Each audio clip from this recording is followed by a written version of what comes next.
The first time I realized Karen had taken a special interest in my Wi-Fi router was when she knocked on my door at 7 in the morning, still wearing her robe and holding a cup of coffee like it was a police badge. Without so much as a hello, she announced that my internet was interfering with the community's network integrity. I was too groggy to laugh in her face, so I just stared. I didn't even know there was such a thing as community network integrity. Apparently, she thought my little black router, tucked neatly behind my TV, was some kind of illegal radio tower broadcasting chaos into her house. She had a habit of barging into people's business with the confidence of someone who just Googled a phrase she didn't understand, then built an entire crusade around it. To her, this wasn't a neighborly complaint, it was a mission. She claimed my Wi-Fi signals were causing her smart fridge to lock up and that the HOA had empowered her to investigate. It was so absurd I nearly choked on the coffee I'd just made. I asked her politely if her fridge happened to be full of spoiled leftovers rather than corrupted by my evil router, but sarcasm has never been Karen's strong suit. That first encounter set the stage for what would become weeks of increasingly bizarre behavior. She began patrolling the sidewalk in front of my house, pausing to squint suspiciously at my living room window, as if the router might press its nose against the glass and confess. One afternoon, I watched her from my porch as she paced back and forth while holding a handheld radio scanner, clearly bought on Amazon and clearly beyond her comprehension. She was muttering into a notepad, jotting down signal strength readings, like a detective in a bad crime show. Every few minutes she'd glance at me, then pretend she wasn't watching. The trouble escalated when she cornered me in the driveway as I was carrying groceries inside. She demanded access to my house so she could verify compliance with HOA rules. She rattled off section numbers that didn't exist, trying to sound official, but she couldn't even keep them straight. I asked her who exactly had given her this authority, and she puffed up like a pigeon, claiming she was temporarily acting technology chairwoman of the HOA board. I knew for a fact no such position existed. I played dumb, smiled, and told her she'd need a warrant if she wanted to step foot inside.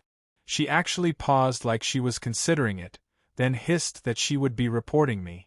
A few nights later, things took an unexpected turn. My internet suddenly dropped in the middle of a Zoom call with a client.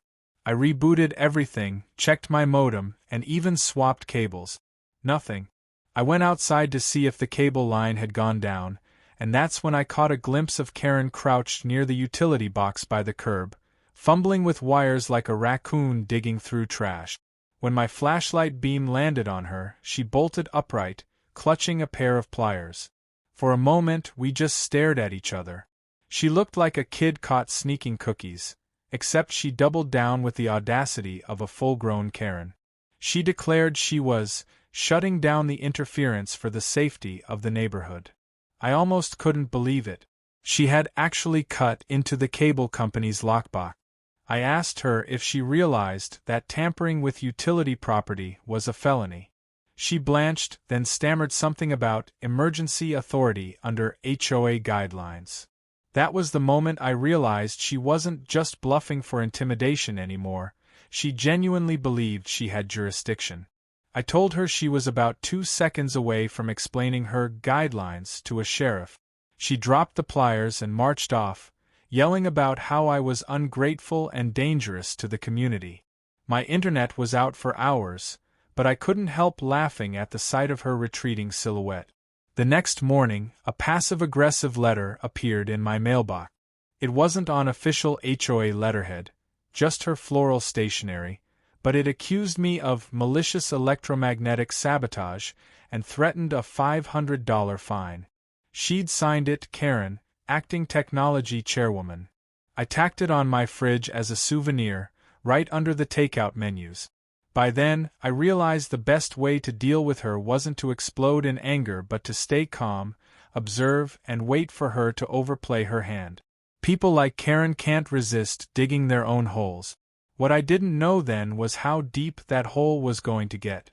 Her obsession with my router became the center of her little universe. She started holding informational sessions on her lawn, complete with folding chairs and a cheap projector, trying to convince other neighbors that my Wi-Fi was causing headaches, insomnia, and even poor test scores in children. Most people laughed it off, but a handful of residents, those who already disliked me for other reasons, started nodding along. That's when the stakes shifted. Suddenly, I wasn't just fending off one nosy neighbor. I was becoming the neighborhood scapegoat. I decided it was time to quietly gather evidence. I installed a small security camera facing the utility box where I'd caught her before. I kept logs of every outage. I even recorded snippets of her ranting sessions from my porch, just in case. My patience paid off faster than I expected. One night, the camera captured her returning to the box, this time with a flashlight strapped to her forehead like a miner. She was mumbling into her phone, narrating her inspection, as if documenting a crime scene. And then, clear as day, the camera caught her reading from a crumpled page of passwords. At first, I didn't understand. But when I zoomed in, it hit me. She wasn't just meddling with my service. She was trying to piggyback onto my network. She'd written down attempts at my Wi-Fi password, variations of my street address, even my dog's name.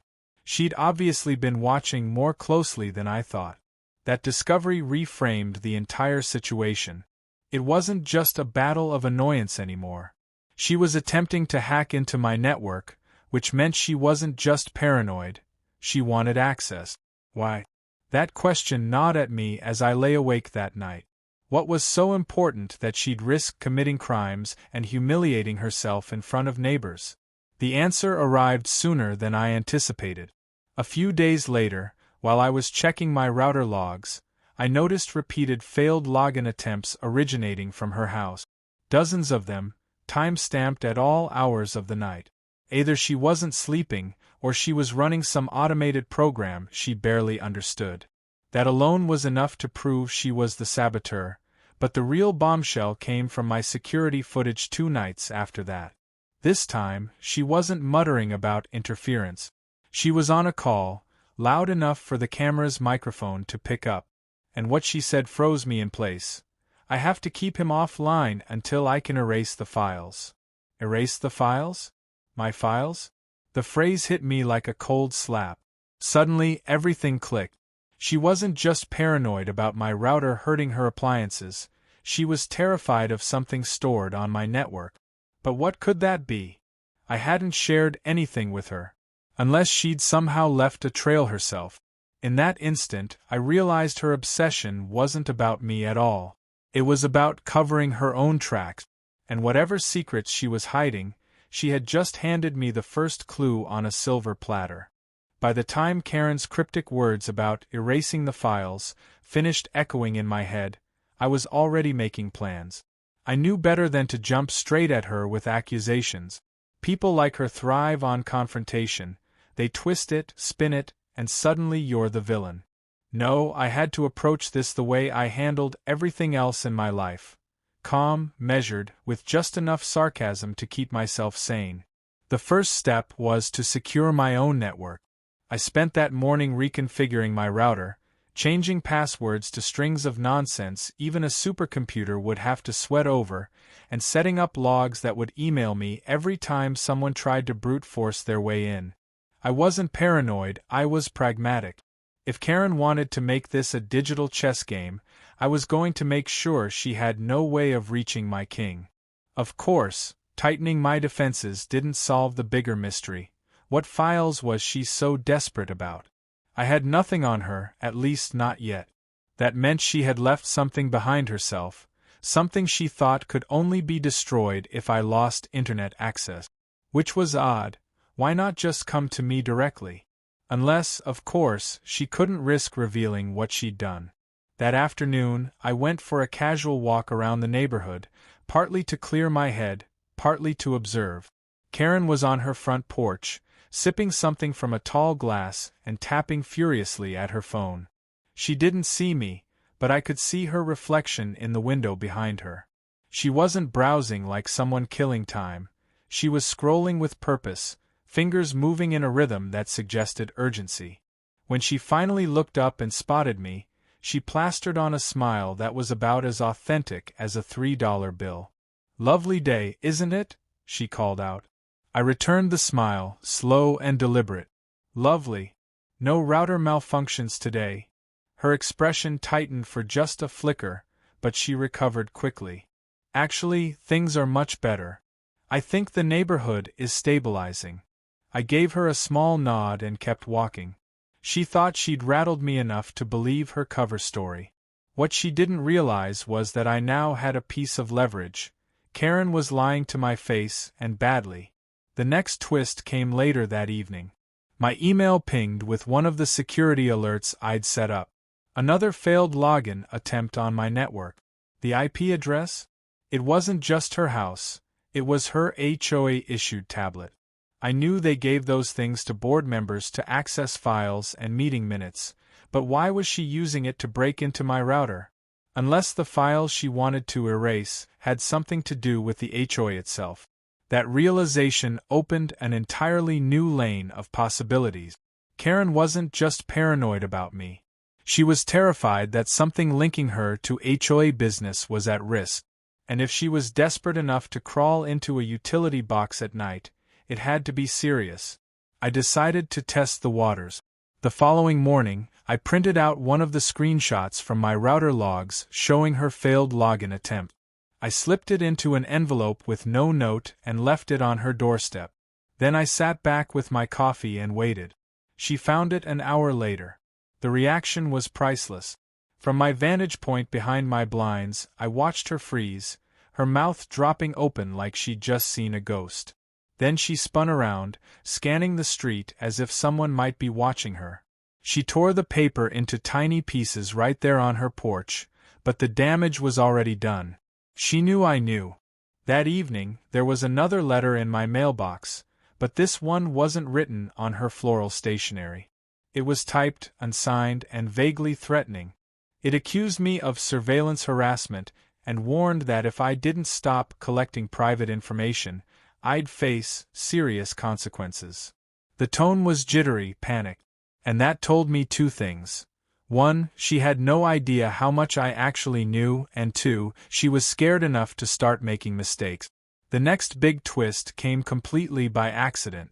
I was in my driveway the following day, chatting with my neighbor James while we both pretended to be interested in trimming hedges, when Karen came storming out of her house with a folder clutched under her arm. She looked flustered, almost sweaty, and she was muttering to herself. She didn't notice us, too preoccupied with stuffing the folder into her car and driving off. James shook his head and chuckled. "She's been running around like a chicken with its head cut off all week. You know she's in hot water with the board, right?" I froze. "Hot water?" "Yeah," he said, lowering his voice like he was about to share a state secret. "Apparently she mishandled some HOA funds. Rumor is she was moving money around, but no one's sure where it went. The treasurer brought it up last meeting, and she almost lost it." Suddenly, her obsession with my router made sense. If there were files on her HOA tablet, records of her moving money around, and she thought they somehow synced to my network, that explained everything. She wasn't trying to stop interference. She was trying to bury evidence. That night, I sat down at my desk and began piecing it all together. My logs showed repeated attempts to access my router using admin credentials. My security camera showed her lurking by the utility box. James's gossip confirmed financial irregularities, and her panicked behavior when she saw that screenshot proved she thought I had something on her. The irony was delicious. She'd been so obsessed with accusing me of sabotaging the neighborhood that she'd exposed her own scandal instead. But I still needed proof. Actual, undeniable proof. So I played the long game again. I set up a honeypot, a fake network with a name almost identical to my real one, but loaded with decoy files. Documents titled things like HOA Expenses Review and Router Logs Confidential. I knew she wouldn't be able to resist. Sure enough, 2 nights later, the honeypot lit up with activity. Failed attempts first, then partial access. She'd gotten in far enough to download a file. The beauty of it? Every move she made was logged, time-stamped, and tied directly to her HOA-issued tablet. I sat back in my chair, smiling as the trap closed around her. The following morning, I printed those logs too. This time, I didn't leave them on her porch. I slid them into an envelope addressed to the HOA president and quietly dropped it into his mailbox. Then I went about my day as if nothing had happened. By evening, the neighborhood buzz was electric. Karen had been summoned to an emergency board meeting. She showed up flustered, barely able to keep her composure. I stayed home, sipping my coffee, but James texted me play-by-play updates. Apparently, the president had confronted her with the logs, and she'd tried to spin some ridiculous story about counter-hacking operations. No one was buying it. Still, I knew Karen. She wasn't the type to roll over and admit defeat. She'd double down, get louder, more desperate. And as I leaned back in my chair, I realized the game had only just begun. Because when entitled people feel cornered, they don't retreat, they explode. And judging by the storm clouds gathering over her porch, Karen was about to make her biggest mistake yet. The only question was how far she'd go to protect her secrets, and how much damage she'd do before the truth finally buried her. The fallout from that emergency board meeting spread through the neighborhood faster than gossip at a barber shop. By the next morning, people were whispering in driveways, lingering at mailboxes longer than usual, and pretending to walk their dogs just to pass by Karen's house. She didn't make an appearance that entire day. Curtains drawn, car absent, front porch eerily empty. For someone who thrived on confrontation, her sudden silence was louder than any of her usual tirades. I wasn't naive enough to think she'd been defeated. Karen was like a rubber ball, you could slam her into the ground, but she'd just bounce back with twice the force.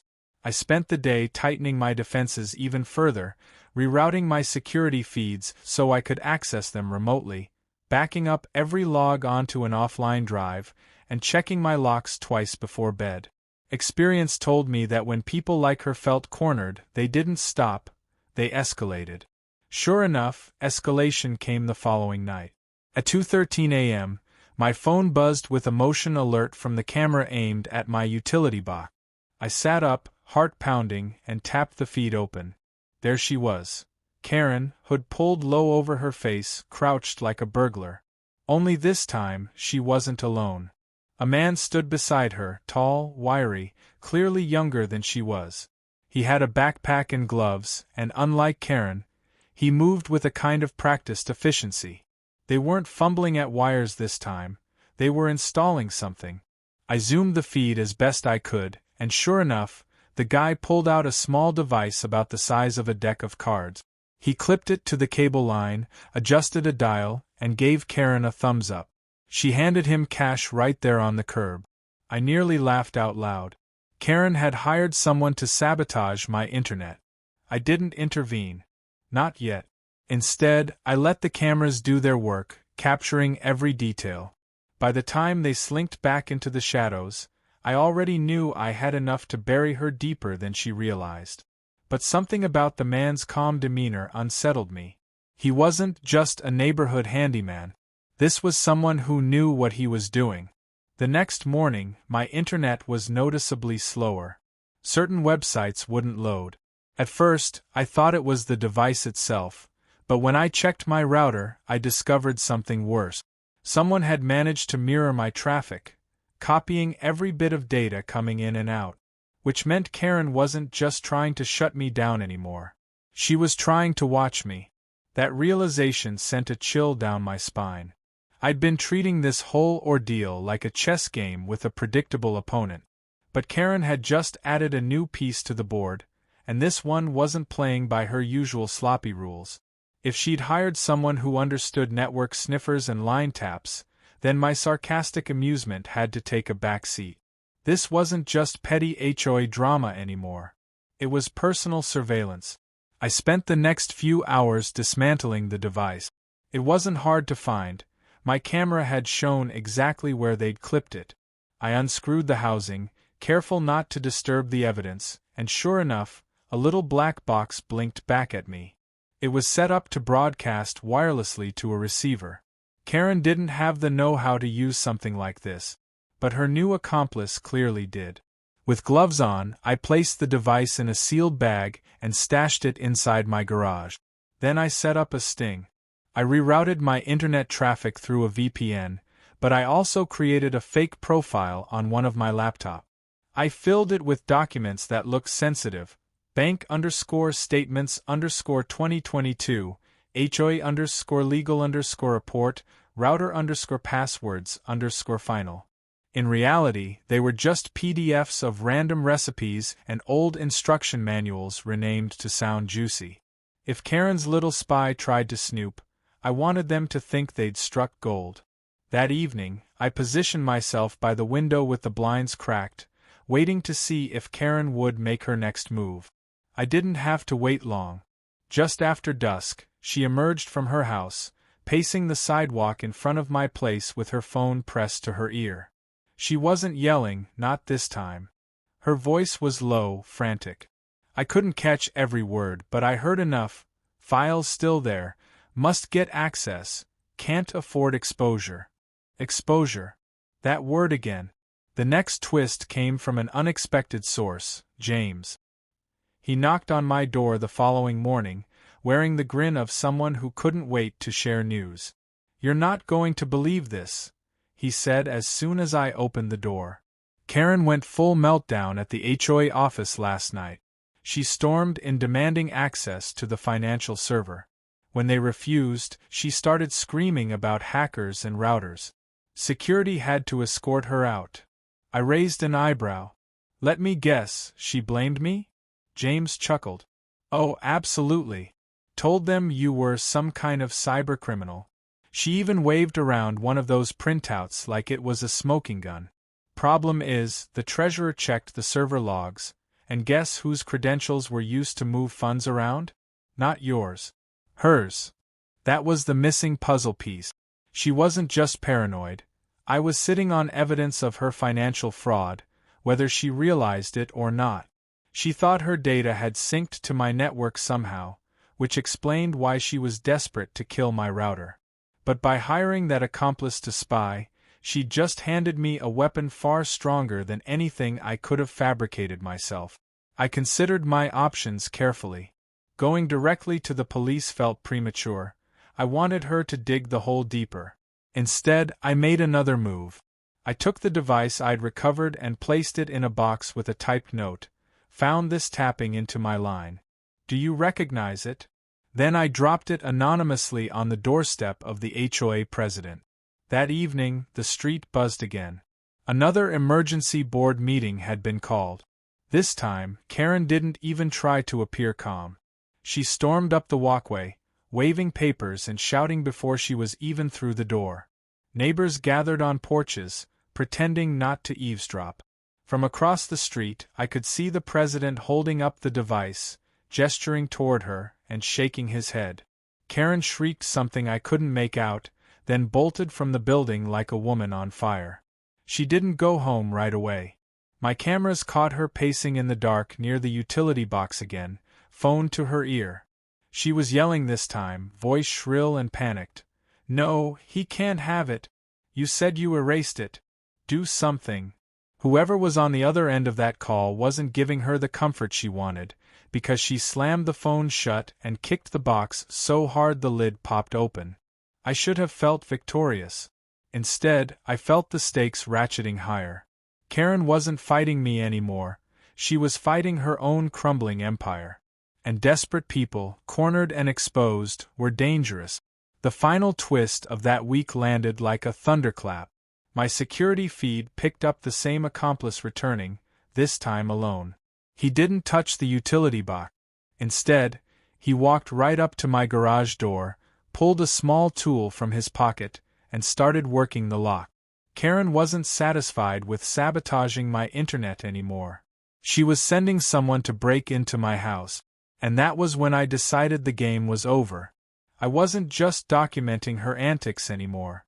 I was preparing to end them on my terms. I waited for him on the porch with a cup of tea that had gone cold on purpose, because cold tea looks like patience and hot tea looks like panic. I didn't bother pretending I was surprised when the knock came. 2 soft raps at the door at 11:07 p.m., careful, polite, as if the person outside had practiced being non-threatening. I opened the door a crack and saw the wiry silhouette from the cameras, smaller in the doorway than he'd looked at the box, face half hidden under a baseball cap. He carried a canvas bag that bulged with equipment and, embarrassingly, the sort of swagger men adopt when they think a job will pay well and be easy. He looked like someone auditioning for a role he couldn't quite play. "Evening," I said, voice flat as a line on an airport arrival board. "You lost." He smiled, which should have been a red flag. Criminals who smiled were either very stupid or dangerously confident. "Just here to check the fuse box, neighbor," he said. He held up a business card like some low-budget contractor. The logo was generic. Local Services, LLC, and the name printed under it could have been made up, Mason. I closed the door fully but left it unlocked, because you don't lock the door when you want a proof of concept.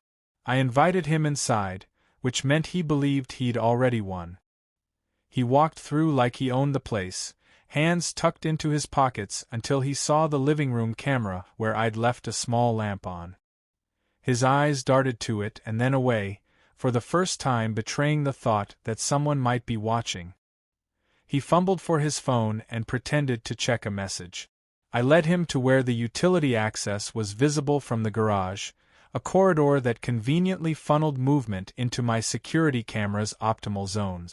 I made polite conversation about nothing: weather, neighborhood dogs, the absurdity of HOA meetings, and he answered like someone with a script, nodding, agreeing at the right beat. When he crouched to inspect the line, I stepped forward with a calmness that felt like a trick of breath control. "Funny thing," I said. "I found this clip to the line 2 nights ago." I produced the small black box from a sealed evidence bag and set it on the floor between us. He paled in a way that made his bravado look like costume jewelry. He had no excuse for the box. He wasn't prepared with a story that would hold up. He tried to laugh it off. "Oh, that's old tech. Someone probably left it there." He edged his bag toward the door like he'd rather be somewhere less exposed, as reactionary as someone trying to get away from a bad date. "Listen, mate, I don't want trouble. I'm here for cash and to be done. The thing about criminals is that they always over-explain. The thing about people who work for criminals is they underplay the whole operation until you pull the thread." I sat on the arm of the couch and let him talk because when he did, he revealed more than he meant to. He told me, in bits and slurred syllables, that he worked on contract for people who needed sticky fingers and eyes in places they couldn't go. He avoided naming clients, but he didn't need to. He mentioned the HOA, the need for documents, checks moved into shell accounts, a woman who'd called him half-crazed about files that needed to vanish. He called her Kay. Kay was not a secret. The name fit neatly into place. Karen. He explained, too casually, that Kay had paid him in cash and told him where to clamp the device and how to route the feed. She'd been precise, terrified, and specific about timestamp. He had a habit of talking down to people he thought were slow. He thought I'd be the slow part of the equation. That sent him into a rhythm of confession that would have made a confessional priest uncomfortable. He mentioned a USB drive that hadn't been intercepted, a list of accounts, and an encrypted folder he'd been promised would net him the kind of bonus that keeps men from asking too many questions. He started to move toward the garage door with a practiced hand, like he wanted to be gone now that he'd admitted enough. I stood and followed him, and for the first time I let something sharp show in my voice. "Who else is involved?" I asked. He hesitated, and that hesitation was all the rope I needed. "You don't need to know," he said, lips thin. "We're small time. Just fixers. We don't ask about motives." He glanced at the bag, at the tools, at the black box on the floor, then back at me. "Kay said she had people higher up. Said to make sure the device was invisible. Said if I screwed up, she'd burn me. That was a name drop with teeth. The implication was clear. Karen hadn't acted alone. She'd been buying discretion, and discretion is expensive because it protects more than greed. It protects reputations. I kept my voice even. "What's on the USB?" I asked. He swallowed. "Bank transfers, invoices, scanned contracts, stuff that ties the HLA president to payments to companies that don't exist." He tried to smile like it wasn't a big deal, but his fingers betrayed him, tapping the heel of his hand twice against his thigh. "It's messy. Political." I felt something cold and steady click into place behind my ribs. If the president of the HOA was implicated, then this wasn't just a neighbor squabble. This was institutional rot. That explained a lot.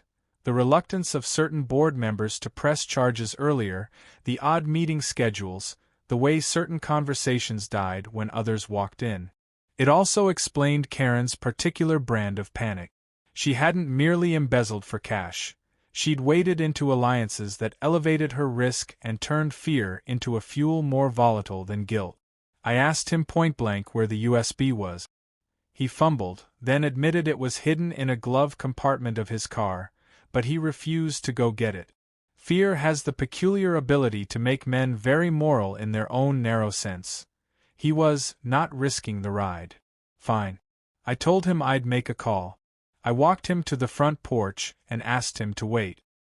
He kept looking at his shoes like he might sprout roots and never managed to move again. I went back inside and dialed James. James arrived in under 7 minutes, practical and unflappable, the kind of man who cleans gutters on weekends and doesn't need applause. He brought with him the HOA president, a short, flushed man who looked like he'd rather drink scotch in a leather chair than face a backyard conversation. You could read discomfort off him the way you read heat off a summer road. The president's face went a particular color when he saw the black box, white to the tint of undercooked rice. He asked for facts in a voice that was a pitch higher than his normal. Mason's excuses rattled off like dice in a tin cup. We did it the legal way because the law had to be involved now. I called the non-emergency line and let the dispatcher know there was someone at my house admitting to tampering and to possession of stolen data. The officer who arrived was patient and professional, all the things the men in suits we'd all encountered at HOA meetings claimed to be. He took Mason's statement and led him to the squad car. Mason's bravado dissolved in the back seat like salt in rain. He insisted he had no contract names. He didn't mention Karen's name out loud, but he didn't need to. All he did was draw a shaky picture with his finger on the vinyl seat. 3 initials, FC, and then a dash that looked like someone trying to mask a word with their breath. After the officer left with Mason, the president stayed long enough to demand, in clipped phrases, why I had interfered with private business. James and I watched him pace, jaw working. "We need to handle this internally," he said. That line, "handle it internally," was the language of people desperate to protect their turf, not to root out corruption. I caught James's eye and he shrugged in that way a man shrugs when he's deciding which side of a fence to sit on. Mason's bag contained more than tools. Underneath a tangle of zip ties and gloved hands was a slim laptop with stickers peeled off like old scabs, and tucked under the keyboard was a USB drive that hummed with the faint promise of secret. We turned it over in the garage like a relic. James muttered a prayer I couldn't place. He wasn't religious, but the cadence fit, and then we locked it in my safe. No one touched anything else. I did not open the files in the heat of the moment. Evidence is easiest to discredit when it is mishandled. The next morning, the neighborhood had a new temperature. People walked slower. Conversations at bus stops shortened. Karen's curtains remained drawn, and every now and then, through the slats, I thought I saw her silhouette pace, like an animal trapped in a too-small cage. The HLA president sent a terse email calling an emergency meeting. The subject line read, "Urgent. Governance review." It was the same kind of corporate flannel used to cover up bone-deep rot. I had a drive in my safe and a man in the back of a squad car who'd talked too much, and somewhere between those two things lay a choice. Expose the mess and own the fallout, or let the mess smolder quietly and watch it eat the neighborhood in slow motion. I spent the day lining up the edges of my plan like a drawer organizer. I had to be surgical. Public shaming would be delicious in the short term, but destruction without structure left victims and collateral. My goal was not to torch lives for the joy of spectacle. It was to disassemble the mechanism that let someone like Karen hide in plain sight. That meant evidence, witnesses, and a clear record. It meant involving the right officials who couldn't be bought with bookkeeping tricks. It meant I would have to be braver than I felt, and braver than the neighbors who preferred a quiet life to righteous noise. I made calls to a lawyer friend who owed me a favor and to an old colleague at the local paper.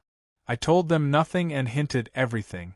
If this was going to be ended, it would be ended with a scaffold sturdy enough to hold the truth.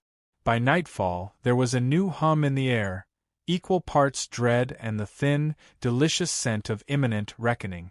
Karen, cornered and desperate, had already been careless enough to expand the problem beyond her. And now that her dirty little business reached beyond her porch and into the offices upstairs, I realized the story would not just be about a sabotaged router anymore. It would be about what people will do to hide the money that makes them feel important, and how quickly that fear eats them from the inside out. They called it the governing body meeting like the words themselves might sanctify whatever ugliness it was meant to cover. I watched the invite thread fill up with polite RSVP emojis and the kind of careful phrasing people use when they want to seem above the drama. I didn't go for theater. I stayed home and let the theater come to me. My lawyer friend told me not to show up without counsel, and my journalist contact, Lisa, was more useful than 100 angry neighbors with pitchforks. She promised a quiet but focused presence, the kind of attention that makes people tidy up loose ends in a panic. I made coffee, checked my backups, and put the locked USB in a drawer I didn't usually open so the act of opening it later would feel ceremonial rather than incidental. The day began with a smear, which is always the polite opening move for someone who knows they're losing. A flyer appeared on my car windshield. Blurry photo, dramatic all caps, accusing me of cyberstalking and illegal surveillance. It read like it had been written by someone who'd skimmed a true crime podcast and decided that ambiguity could be weaponized. There were no specifics, just enough insinuation to start conversations and stop trust. The HOA president, bless his skinflint heart, sent an email reminding residents to remain civil and warned against escalatory actions.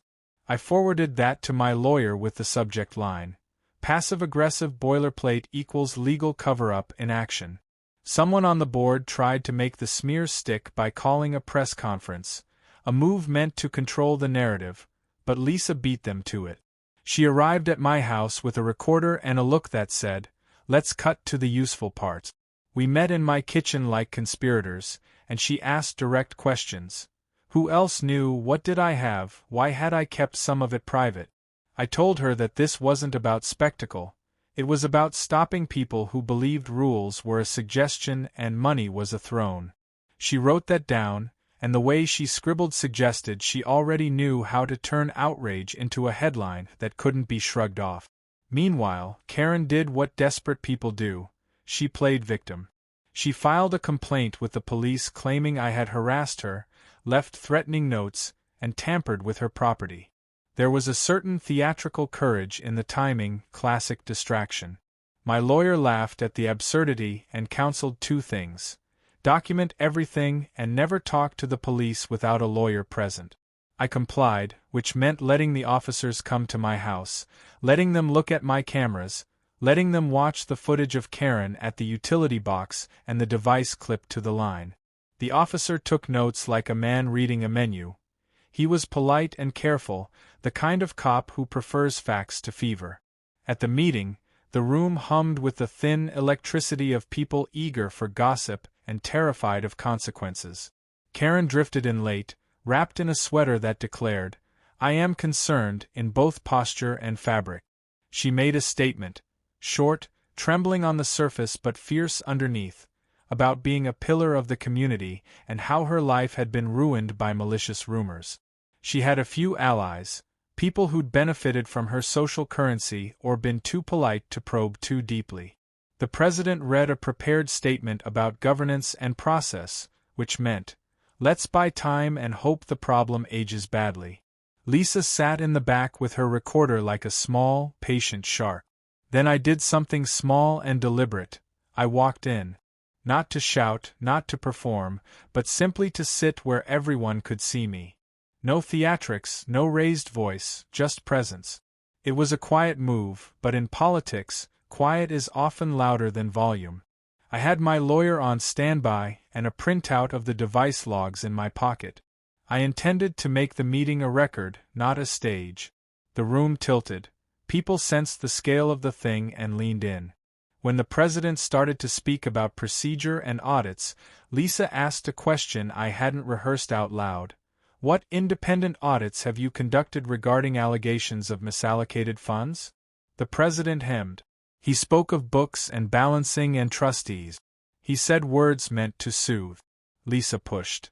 Is there a reason red flags weren't escalated when transfers were initiated to shell companies? That silence had a weight to it. It sagged and revealed a hollow beneath. Suddenly conversations shifted away from me and toward the account. That was when Karen did the predictable pivot.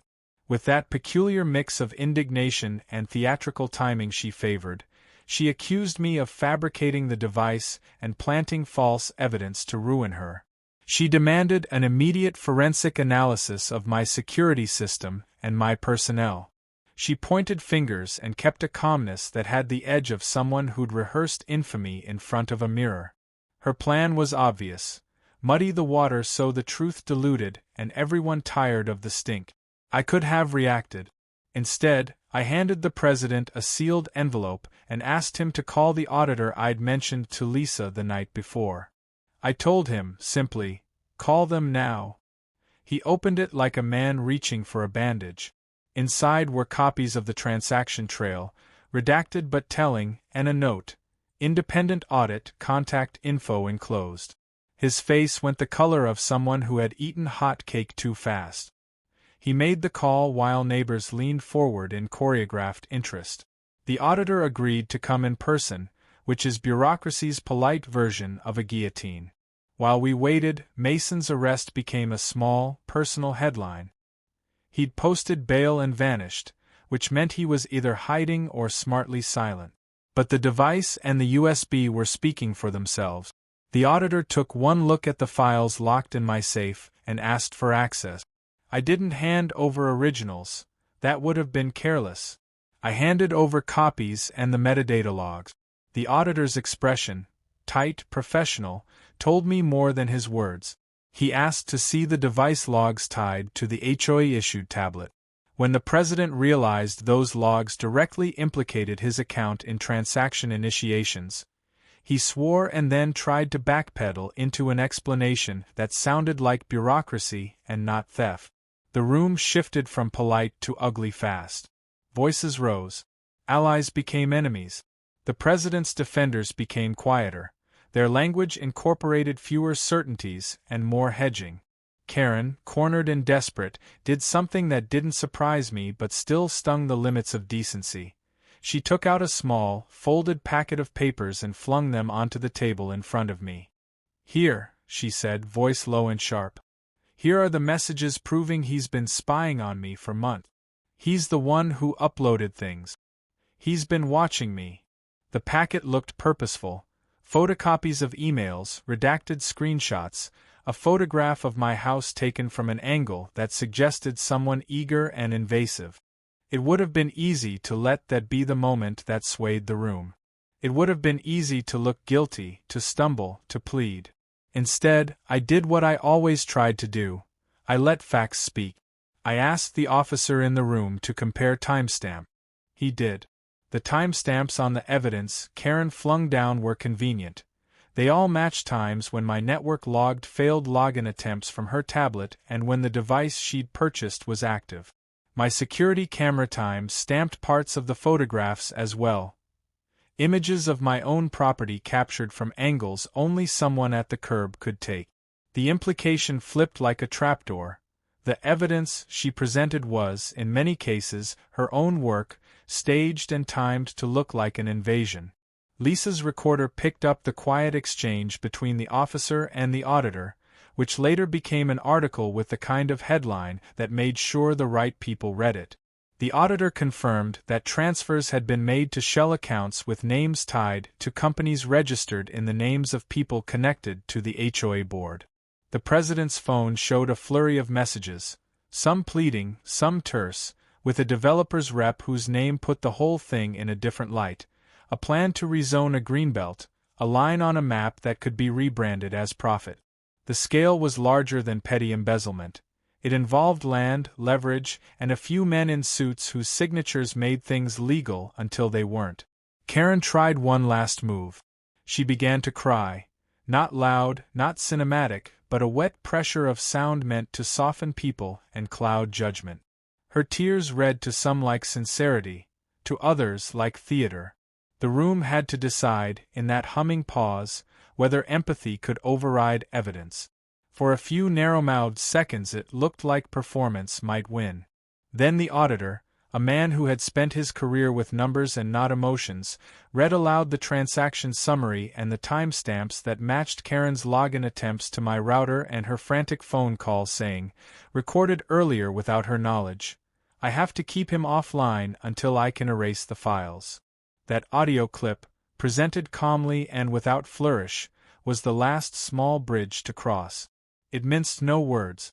People who had sat on fences about calling law enforcement shifted like dominoes. The president's face became a map of small betrayals. He stood, muttered something about process and apologies, and then he left the room to make calls that sounded like the dropping of a curtain.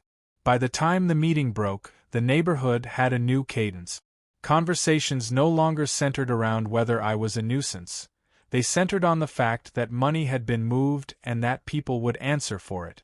Karen left with her head bowed and her sweater still wrapped tight.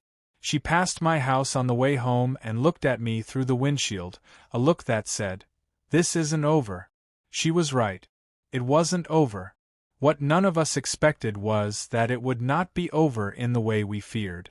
The final twist of the evening came after the crowd thinned and the lights went down. Lisa called me from her car, voice sharp with the kind of excitement that feeds newsroom blood. "You didn't just find embezzlement," she said. "You found a map. The transactions point to properties, permits pending. This goes past HOA greed. Developers, permits filed in conjunction with a council member." She rattled names like pins on a board. A small groan escaped me, equal parts dread and satisfaction. We had lit a fuse that reached beyond our cul-de-sac. That meant danger, yes, but it meant that the truth had teeth now. Teeth that could bite at power in unexpected places. I locked the drawer that held the copies of the USB files, and felt the tiredness of someone who'd been awake too long. I had won a battle, but the war's outline was suddenly so much larger. Karen had been the first ugly bloom in a garden that needed uprooting. The tools we had, logs, recordings, witnesses, a journalist who knew how to place a story, would have to be wielded with care. If we were going to pull at the root of this thing, we'd have to be prepared to follow the trail where it led, even if it led to people with more to lose than a stained reputation. I brewed another pot of coffee and, for the first time since this had started, allowed myself a small, crooked smile. The long game was working. The board would scramble. The developers would twitch. And Karen, who had tried to erase her tracks, had instead left a path of breadcrumbs straight to the whole rotten bakery. The following day, Lisa dropped by in person. She'd gotten wind of the midnight visit from one of her sources. She looked serious, hair tied back, notebook ready. "They're circling you now," she said. "Not just Karen. The developers, the council member, maybe even the board itself. You need to decide. Do you want to survive this quietly, or do you want to burn it down in the open?" I thought about it long and hard. The smart move would have been to hand everything to the authorities and step back. But the smart move wouldn't stop them from burying the truth. The files showed more than theft, they showed intent. Rezoning plans, forged permits, money funneled into accounts linked to officials. Karen had tried to erase her secrets by blaming my router, but all she'd done was expose the rot under the entire structure. I told Lisa I was ready to go public. She nodded once, like she'd been waiting for that answer. Then buckle up, she said. Because when this hits print, they won't just try to silence you. They'll try to erase you. That night, the neighborhood felt like it was holding its breath. Karen's house was lit up, figures moving inside, shadows pacing behind curtains. Across the street, the HOA president's driveway was empty. His car gone, his porch dark. James texted me, "They're running scared." I looked at the safe one last time before bed, the USB sitting inside like a live grenade. I realized then that Karen wasn't the end of this story. She was just the fuse. The real explosion was still coming, and when it hit, it wasn't going to be limited to our cul-de-sac. And for the first time in weeks, I felt a sharp, dangerous clarity. If they thought I was the weak link, they were about to learn that I had been playing the long game all along. The morning after the meeting, the neighborhood felt like it had been dusted in ash. People still walked their dogs, still picked up mail, still waved half-heartedly at each other, but the conversations were clipped, the smiles rehearsed. Nobody knew which side of the line they were supposed to stand on. Karen's porch light was off for the first time in weeks, her curtains clamped shut like eyelids refusing to wake. That silence was a performance too. She wasn't retreating. She was waiting. I spent the morning cataloging.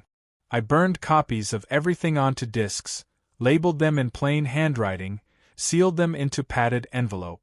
One went to Lisa, another to my lawyer, another to a safety deposit box downtown.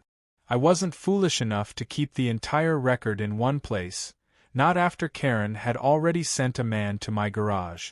The USB was still locked in my safe, but that wasn't the treasure anymore, it was the leverage. The real strength came from redundancy. If Karen wanted to erase the files, she'd have to erase every copy, every witness, every timestamp. And people like her don't have the patience for long, careful erasure. They lash out. Sure enough, the lashing came before noon. My phone buzzed with a flood of messages.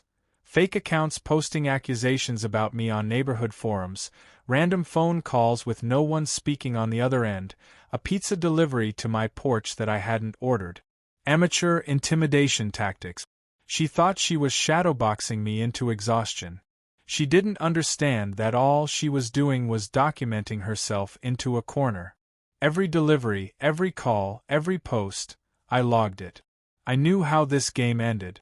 But the stakes shifted again that afternoon when Lisa called, voice tense.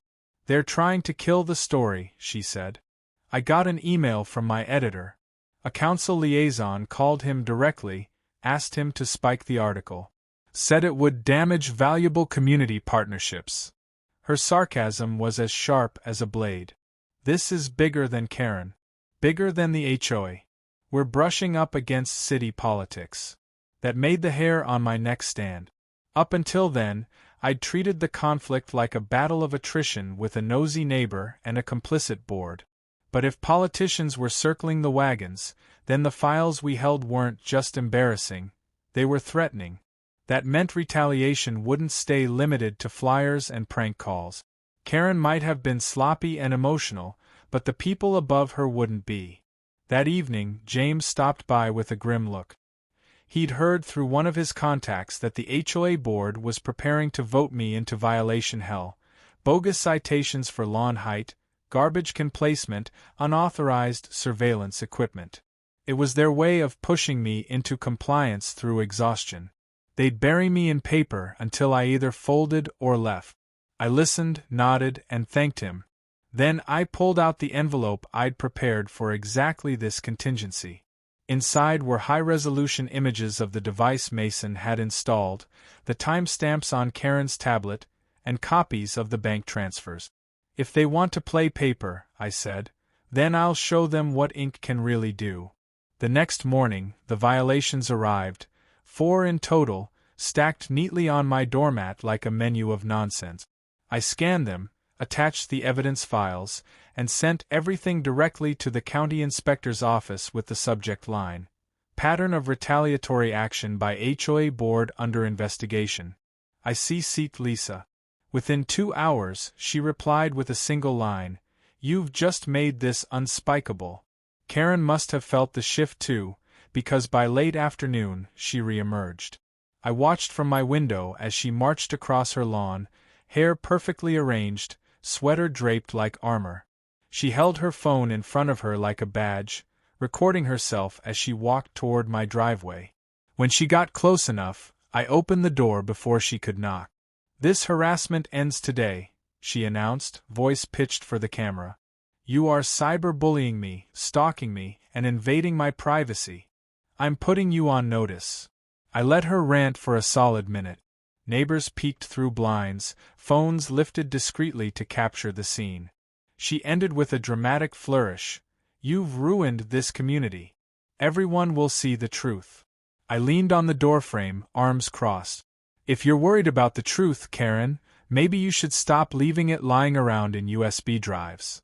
Her face drained of color, just for a second. The camera was still rolling, but her eyes betrayed her. Wide, panicked, pupils tight. She spun on her heel without another word and stormed back to her house. The footage would look brave to her allies, but anyone watching closely would see the moment she cracked. That night, things escalated again. My cameras picked up movement around midnight. 2 figures in dark clothing creeping through Karen's backyard, slipping into her side door. Not police, not neighbors. Professionals. One carried a duffel bag, the other wore gloves and kept scanning the street. They weren't there to scare her. They were there to clean up. I called James, kept my voice low. "She's got company. Not the kind you invite for wine." He came over quietly, and we watched the feed together. After 30 minutes, the men left with the duffel bag. Karen followed them to the curb, talking fast, wringing her hands. She looked less like the queen of the HOA, and more like a pawn being shoved across a board. James exhaled slowly. "She's in over her head. Those aren't neighborhood thugs. Those are fixers." That was the moment the real danger crystallized. Karen wasn't steering the ship anymore. She'd handed the wheel to people who knew how to sink it quietly. Whatever was on that USB wasn't just embarrassing accounting, it was leverage in a bigger game. I doubled my precautions. I rotated my passwords hourly, stored a copy of the files with my lawyer in another county, and kept the original USB hidden where even I had to think twice about accessing it. I also wrote a statement, plain and direct, detailing everything from the first knock on my door to the midnight visitors. It wasn't dramatic. It wasn't flowery. It was just a clear line of events. I sealed it in another envelope, labeled, "In case of disappearance." On a Sunday morning months later, I brewed coffee, opened my router's admin page to check nothing of consequence, just out of habit, and sat on the porch while the neighborhood woke up. A kid rode his bike past, 2 neighbors exchanged gardening tips, and a woman in jogging gear waved across the street. The router hummed its small, constant song. The files that had been parachuted into evidence sat catalogued in a legal archive, dull and inert. I had been a witness and, for a time, an inconvenient neighbor. The community had chosen, imperfectly and humanly, to be better than it had been.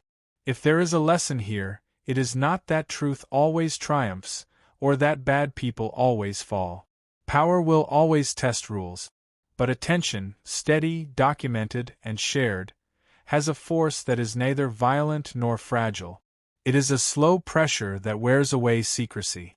I turned frustration into records and patience into procedure, and that was enough. The router still buzzed in the corner, unremarkable, and I made a mental note to update the firmware, and then went back to my coffee and the quiet of a neighborhood that was, for now, safe and ordinary, and persisted. The morning Lisa's article went live felt like someone had opened a window in a stuffy room and let wind rearrange the furniture. Her piece connected the ledgers to the land deals and threaded my logs through the financials so neatly that even the skeptics at the hardware store had to look twice. Readers clicked, shared, and demanded answers. Within hours, the county prosecutor called for records, and the local paper ran with a headline that made the HOA president blush in public. People who had been happy to gossip now had subpoenas to worry about.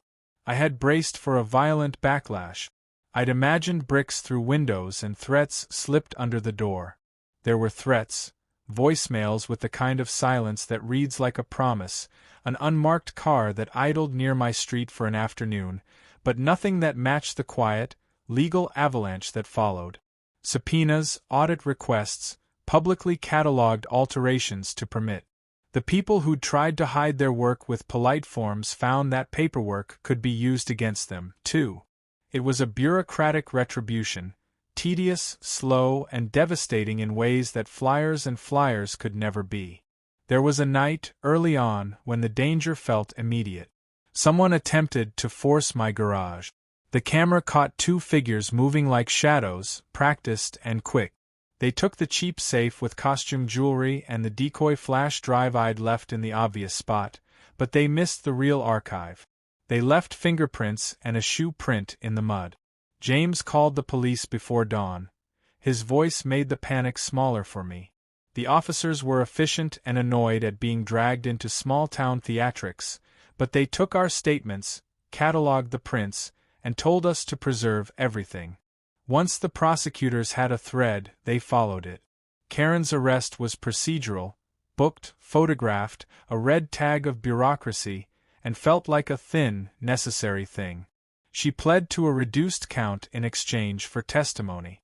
People like her often don't stand the pressure. They fold like cheap cardboard under an honest light.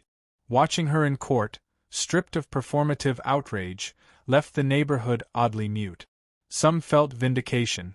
Others felt the awkward hollow of having relied on a figure who was, for so long, an engine of petty authority. The deeper prize was a council aide who, under oath, admitted to helping adjust a zoning clause at the developer's request. That admission mattered because it connected the money trail to the paper trail, and because it revealed how easy it had been for those with influence to nudge processes just enough to make things legal on paper and crooked in practice. The developer tried to buy silence through a different route: charm, offers, and a suddenly magnanimous foundation pledge. I recorded the calls where representatives offered to fund community projects in exchange for dropping the story. That audio was a small, ugly exhibit in a larger courtroom of conscience. Courtrooms are strange theaters. Lawyers trot out human complexity like props, and judges try to pare it down to culpability. The hearings were long, public, and sometimes ugly. Depositions dragged up friendships and favors. The HOA president resigned rather than face the scrutiny, a move that read like a man choosing dignity over the slow erosion of it. The developer settled a civil suit with payments earmarked for community projects and legal fees. The sums were not titanic, but they were enough to change the calculus for those who wanted quiet restitution rather than scandal. It didn't clean everything. Some people lost their jobs or their standing. Some friendships never recovered. The town's politics learned to be wary. But the neighborhood, by degrees, shifted. Meetings became more transparent. New checks and balances were introduced for how contracts were vetted. It felt bureaucratic, yes, but the checklist mattered where greed had fed on opacity. Paperwork, ironically, proved the antidote. Audits, public minutes, and independent review panels made future mischief harder. For me, life returned to a quieter orbit, though not to the gentle anonymity I'd had before. I testified in court, recounting camera times and device logs, and the night the man with the cap knocked on my door pretending to check a fuse. I read my notes aloud with the flat cadence of someone reciting facts, because I had realized fury is a poor witness. The prosecutor cross-examined with patience. Defense lawyers tried theatrical tangents. In the end, the weight of records and corroboration mattered most. Truth in documents is stubborn. It resists revision. There was a moment, after the verdicts and settlements, when I walked to the utility box and ran my hand along the chilled metal. It felt like a small ceremony. The county techs had replaced the old housing and placed official tags. A sticker read "Property of County Communications," and for a minute I felt a domestic kind of triumph. The thing that had been weaponized against me was now just infrastructure again. Karen's house had a for sale sign in the yard by then. People whispered, some with sorrow, some with schadenfreude, but the street felt less theatrical and more ordinary. I didn't want the spotlight. I still don't. After the hearings, Lisa asked if I'd speak on camera. I declined politely. She ran a follow-up that credited neighbors and the documents rather than leonizing any single person. That was fine. The point wasn't fame. It was the fact that ledgers and a few recordings could disrupt a chain that relied on manners and obfuscation. Public attention, judicious and persistent, had done what petitions and passive complaints never could. There were odd, tender returns. A woman who used to avoid me when the HOA gossip started brought over a pie and an apology. An old man who'd grumbled at every change stopped to thank me for not letting the neighborhood be quietly sold out from under them. James and I fixed my gate one Sunday, arguing about the best hinge until we laughed and forgot the stress for an hour. The new normal held small, human things. A repaired playground bench, clearer meeting minutes posted online, a neighbor who organized community watch rotations without chest thumping. Not everything patched neatly.